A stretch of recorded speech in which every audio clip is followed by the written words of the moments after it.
Matric by IPS में class 10th subject code 41, mathematics paper code 30/1/2 year 22-23। तो हमारे इसमें क्या है, क्वेश्चन 1 to 18 जो रहेगा वो multiple choice question MCQ and question number 19 and 20 are arrest reason based question for 1 marks each. तो 1 to 20 हमारे पास 1 मार्क्स के क्वेश्चन रहेंगे जो MCQ रहेंगे, जिसमें से हम क्वेश्चन नंबर 1 देखते हैं। In what ratio does x axis divide the line segment joints the points 3, 6 and B -12 -3। तो हमें इसका आंसर फाइंड करना है। x अक्ष बिंदु A 3, 6 और B -12 -3 को जोड़ने वाले रेखाखंड को किस अनुपात में विभाजित करता है। तो सॉल्यूशन में हम देखते हैं। Give point are A 3, 6 B -12 -3। Let हम इसमें P पॉइंट मानते हैं जो x और 0 है, क्योंकि हमारे पास हमें x एक्सिस पर निकालना है। तो B पॉइंट ऑन द, हम एक डायग्राम बनाते हैं जिसमें हमारे पास ये x अक्ष होता है और ये y अक्ष होता है। इसमें हमारे पास A जो पॉइंट है वो 3 और 6 मीन्स 3, 6 क्या है, x भी पॉजिटिव है और y भी पॉजिटिव है, तो यहाँ पे 3, 6 लिख सकते हैं। सेकेंड जो B वाला पॉइंट है वो -12 -3 है, तो हमारे पास यहाँ पे y जो है वो नेगेटिव होता है, x इस साइड नेगेटिव होता है, तो मीन्स दोनों का नेगेटिव है, तो B पॉइंट यहाँ पर होगा। अब हम इसको देखते हैं कि जो P है, P एक पॉइंट होगा कहीं यहाँ पर जो x अक्ष पर होगा, तो इसको हम लिखते हैं Px0। अब इसकी हम तुलना करते हैं, तो तुलना करने पर रेशो में हम क्या देखते हैं कि इसको M1 और M2 मानते हैं, जिसको M1 K लेते हैं और M2 को 1 लेते हैं। तो ये सब वैल्यू रखने के बाद हम देखते हैं कि इसका क्या रेशो निकलेगा। जब भी रेशो की बात आती है तो हम M1 और M2 के फार्मूले से लेते हैं, जिसमें M1 हमेशा K और M2 1 होगा। तो यूजिंग द सेक्शन फार्मूला, तो B है Pxy है, A हमारे पास 3, 6 means 3, 6 means x1 y1, B -12 -3 है जो y2 x2 और y2 है। इसके बाद Pxy का हम फार्मूला देखेंगे कि M1 x2 plus x2 x1 upon M1 plus M2 और M1 y2 plus M2 y1 upon M1 plus M2। अब हम इनकी वैल्यू रखते हैं। तो Px0 हमारे पास है, तो यहाँ पर M1 हमारे पास K है, x2 जो है वो -12 का है, तो हम यहाँ पर देखते हैं x2 जो है -12 है, तो -12 लिख दिया। M2 1 है, 1 लिख दिया। x1 हमारे पास यहाँ पर 3 है, 3 लिख दिया। और सेकंड इसमें M1 K है, y2 हमारे पास यहाँ पर -3 है, प्लस M2 1 हो गया, इंटू जो हमारे पास यहाँ पर y1 है वो y1 यहाँ पर 6 है, तो हमने यहाँ पर 6 लिख दिया। अब इसको हम सॉल्व करते हैं, तो सॉल्व करेंगे तो क्या देखते हैं कि y कंपोनेंट टू 0, तो y की वैल्यू जो है वो 0 के इक्वल होगी। तो हम इसको लिखते हैं, ये जो 0 है ये 0 के इक्वल है, तो 0 equal to -3k + 6 upon k + 1। तो हमने ये लिख दिया, k + 1 0 से मल्टीप्लाई होगा तो 0 आ जाएगा, तो 0 इक्वल टू -3k + 6 हो जाएगा, और -3k इक्वल टू -6 हो जाएगा, तो k इक्वल टू -6 अपॉन -3। इसको हम कैंसिल कर देंगे 3 से, तो 3 2 जा 6, तो 2/1 आ जाएगा। मीन्स हमारे पास क्या आ गया, k की वैल्यू क्या आ गई 2/1। तो हम इसको क्या लिखते हैं, द रिक्वायर्ड रेशो इज 2.1। इसका रिक्वायर्ड रेशो क्या है, 2.1 है, hence option D is the इसका आंसर। तो हम यहां पर देखते हैं कि इसका डी ऑप्शन होगा 2:1। Question 2, in the given figure PQ is tangent to the circle contented at O if angle AOB is equal to 95 degree, then the measure of angle ABQ will be। दिए गए चित्र में PQ केंद्रित वृत्त की स्पर्श रेखा है। यदि एंगल AOB 95 डिग्री है तो एंगल ABQ का माप ज्ञात कीजिए। तो इसके 4 ऑप्शन दिए गए हैं। अब हम देखते हैं, ये हमारे पास डायग्राम दिया गया है। तो we know the tangent at any point of circle is perpendicular to the radius through the point of contact. हम जानते हैं कि वृत्त के किसी भी बिंदु पर स्पर्श रेखा संपर्क बिंदु से गुजरने वाले त्रिज्या के लंबवत होती है। यहाँ पर दिया है ओ बी क्यू, तो ओ बी क्यू 90 डिग्री है। O A equal to O B equal to radius of circle है, तो ये रेडियस में दोनों इक्वल हैं। सो ओ ए बी और ओ बी ए दोनों एंगल इक्वल हैं। तो हम जब इक्वल है तो इसको भी x और इसको भी x मान लेते हैं, तो ये दोनों x इक्वल हो जाएगा।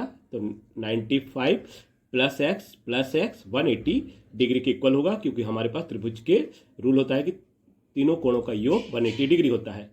तो 95 plus 2x equal to 180। Sum of angle of the triangle is 180 degree. तो 2x इक्वल टू 180 माइनस 95, तो 2x इक्वल टू 85। तो x इक्वल टू हम डिवाइड कर देंगे तो 42.5 आ जाएगा। अब ये x जो हो गया ए बी क्यू, तो हमारे पास ए बी क्यू हम निकालेंगे। ये हमारे पास टोटल 90 था, तो 90 में से हम माइनस कर देंगे x को, तो x हमारे पास 42.5 है। तो A B Q equal to 90 minus 42.5, minus करने पर आ जाएगा 47.5। तो हमारे पास क्या आ गया यहाँ पर, हैंस ऑप्शन ए आंसर है इसका। तो इसका आंसर ए आ जाएगा 47.5। Question number 3, if 2tan a equal to 3 then the value of 4 sin a plus 3 cos a upon 4 sin a minus 3 cos a। ये 4 हमारे पास ऑब्जेक्टिव दिए गए हैं, इसमें से हमें बताना है कि कौन सा आंसर सही होगा।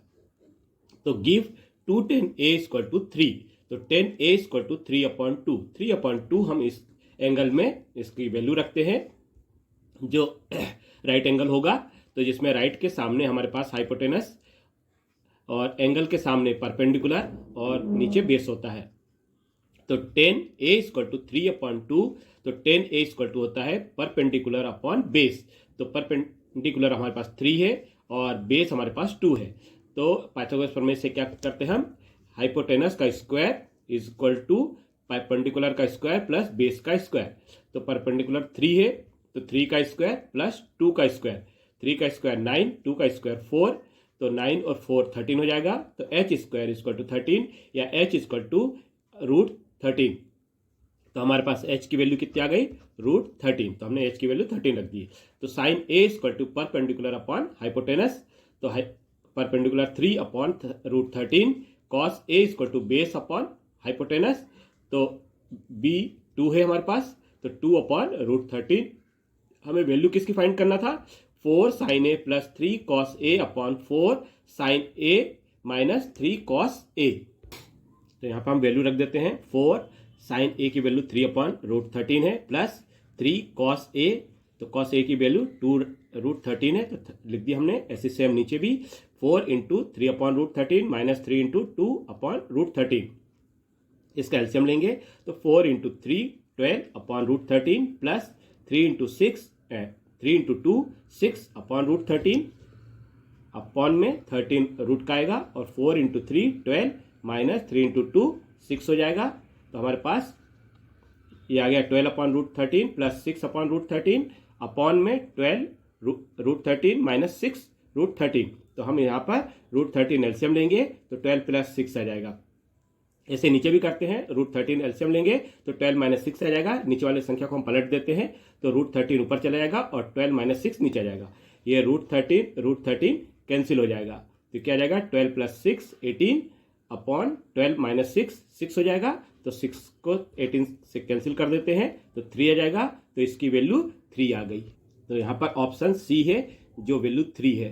तो सी ऑप्शन पर √3 वो सी जो ऑप्शन है वो 3 है, तो 3 इसकी वैल्यू होगी, जो आंसर हो गया। Question number 4, in a group of 20 people 5 can not swim if 1 person is selected at random, then the probability that she can swim is 20 लोगों के समुदाय में 5 लोगों को तैरना आता है। यदि एक व्यक्ति को रैंडम रूप से चुना जाता है तो संभावना है कि वह तैर सकता है। तो हमें इन 4 ऑब्जेक्टिव में से चुनना है। तो हम कैसे चुनेंगे? टोटल नंबर ऑफ प्यूपिल 20 है, व्यक्तियों की कुल संख्या 20 है, number of प्यूपिल who can swim, तैरने वाले व्यक्तियों की संख्या तो 15 है। कैसे 15 आएगा? 20 हमें दिया है, 20 प्यूपिल्स है और 5 कैन नॉट स्विम, तो -5 कर देंगे तो 15 आ जाएगा। रिक्वायर्ड प्रोबेबिलिटी तो 15/20, इसको 5 से कैंसिल कर देंगे, 5 3 जा 15, 5 4 जा 20, तो 3/4। तो 3/4 इसका जो आंसर है ऑप्शन में हमारे पास ए दिया हुआ है। तो 3/4 कहाँ है? ये है। तो ये इसका ऑप्शन हमारे पास कितना है? ए है। तो ये इसका आंसर हो गया। Question number 5, the distribution below give the marks obtained by 80 student on a test. नीचे दिए गए एक परीक्षा में 80 छात्रों द्वारा प्राप्त अंकों को दिया गया है। तो मार्क्स हमें दिया है <10, <20, <30, 40, 50, 60। तो नंबर ऑफ स्टूडेंट क्या है? <10 में 3 स्टूडेंट, <20 में 12 स्टूडेंट, <30 में 27 स्टूडेंट, <40 में 57 स्टूडेंट, <50 में 75 स्टूडेंट, <60 में 80 student. The modal class of the distribution, हमें मॉडल क्लास डिस्ट्रीब्यूशन फाइंड करना है। तो इसमें हमारे पास A, B, C, D दिए गए हैं। अब हमें सॉल्यूशन निकालना है। In a frequency distribution the class that considered of the highest frequency is known as the modal class. आवृत्ति विवरण में वह वर्ग जिसमें उच्चतम आवृत्ति होती है मॉडल वर्ग के रूप में जाना जाता है। तो उच्चतम आवृत्ति हमें फाइंड करना है। तो हमें ये मार्क्स दिया हुआ है 0 to 10, इसमें फ्रीक्वेंसी दी हुई है 3, तो हमने ये 3 ले लिया। इसके बाद <20 है, तो <20 मीन्स 10 को हम बाहर कर देंगे। तो ये 10 फ्रीक्वेंसी में से 10 to 20 रेंज लेते हैं। तो यहाँ पर हमको 12 दिया है, तो 12 में से 3 माइनस कर देंगे तो 9 आ जाएगा। तो 10 to 20 में 9 हो जाएगा। ऐसे सेम करते चलेंगे। 20 to 30 में 27 माइनस 12 कर देंगे, 15 आ जाएगा। 30 to 40 में 57 माइनस 27 कर देंगे तो 30 आ जाएगा। 40 to 50 में 75 माइनस 57 कर देंगे तो 18 आ जाएगा। 50 to 60 में 80 माइनस 75 कर देंगे तो ये 5 आ जाएगा। तो हमारे पास मॉडल क्लास 30 to 40 हमें फाइंड करना था कि 30 to 40 है इसका। तो हम देखते हैं कि सबसे मैक्सिमम आवृत्ति इसकी किसकी है, फ्रीक्वेंसी किसकी है, 30 की है। तो 30 में फ्रीक्वेंसी क्या आ रहा है, 30 to 40। तो इसका मॉडल क्लास जो होगा वो 30 to 40 होगा। अब 30 to 40 हमारा किस में आंसर आ रहा है, सी में आ रहा है। तो इसका आंसर जो होगा वो सी होगा।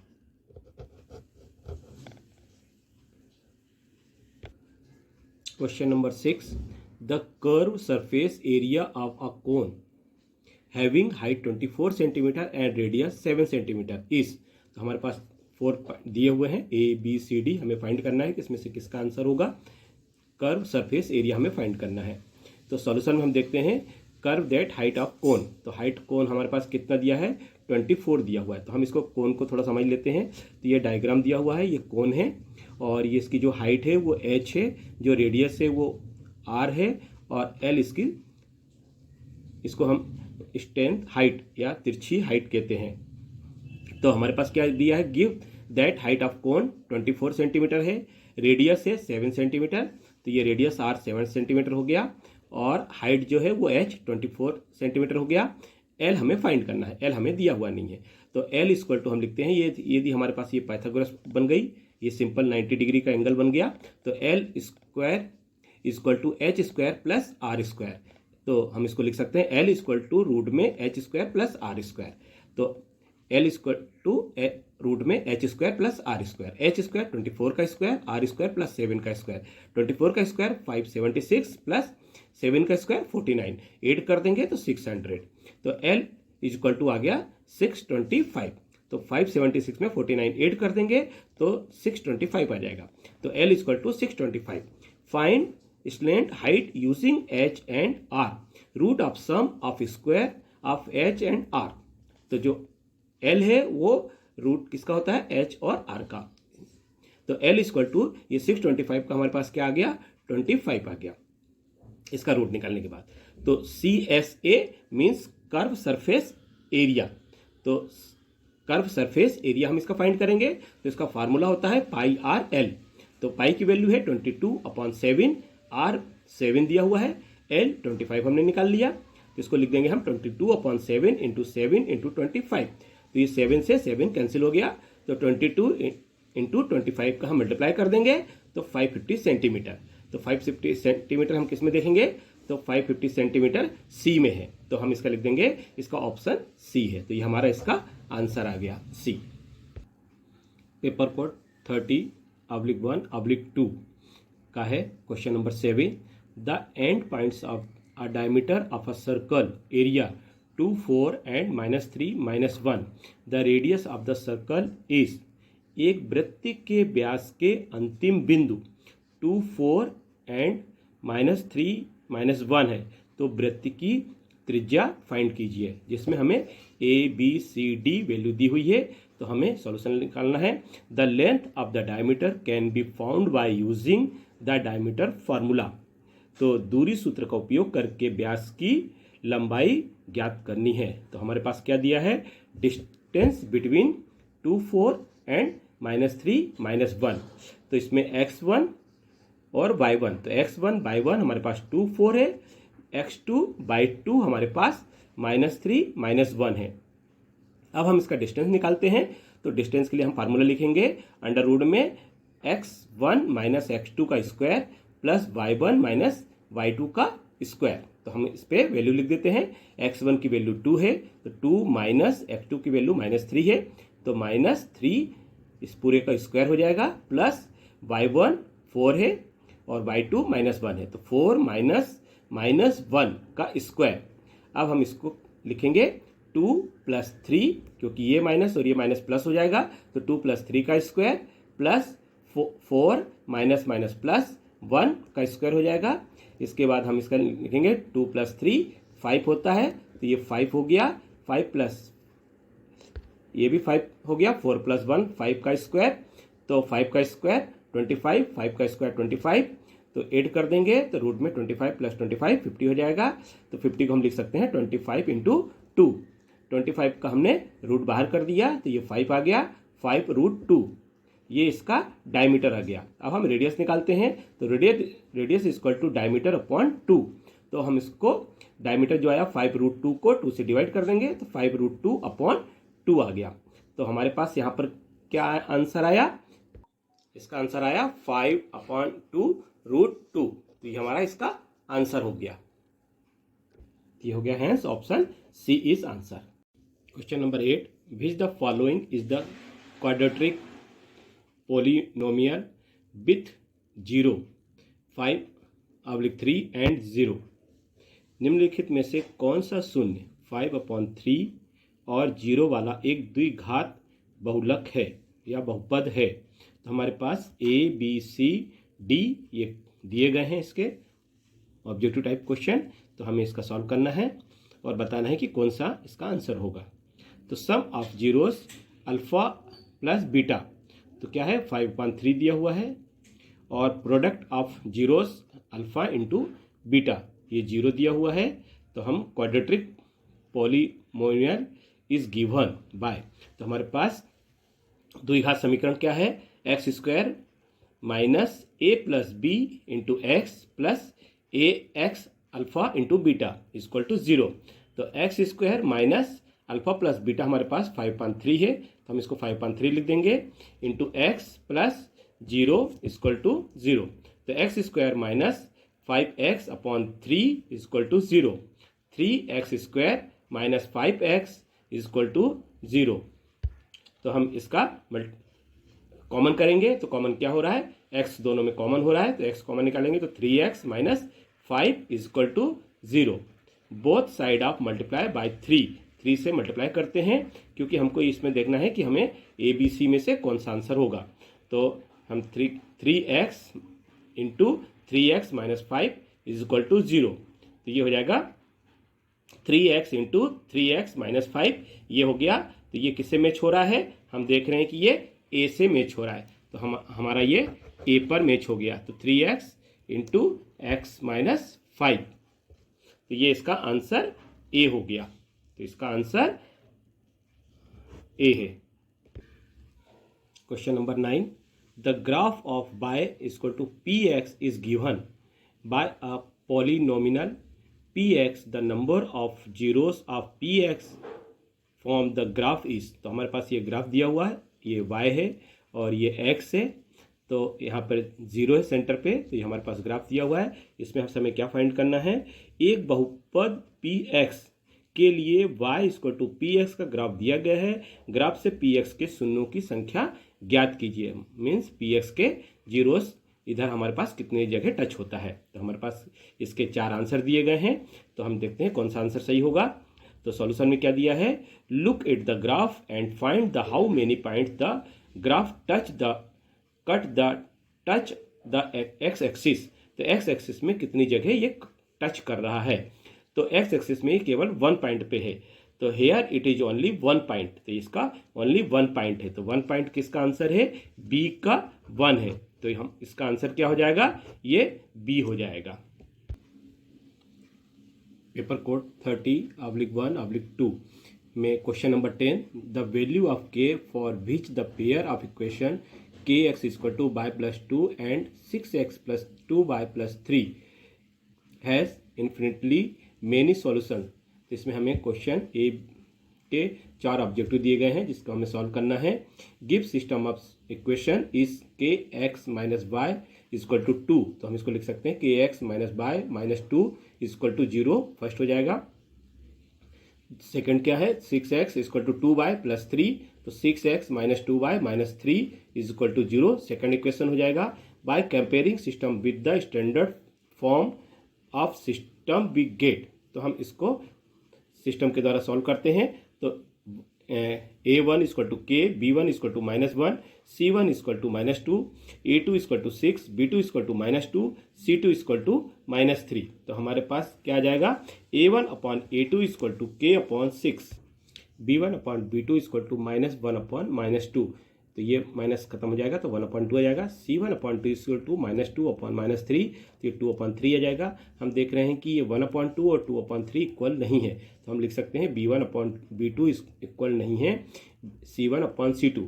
तो हमारे पास सिस्टम क्या दिया हुआ है, a1 upon a2 equal to b1 upon b2 equal to c1 upon c2 is not possible, क्योंकि ये दोनों इक्वल नहीं है। तो hence option is B is correct. तो यहाँ पर देखते हैं B is correct, does not exceed, इसका के की वैल्यू नहीं आ सकती। यह चैप्टर पसंद आने पर लाइक और सब्सक्राइब जरूर करें तथा मैसेज के लिए बेल आइकन जरूर दबाएं।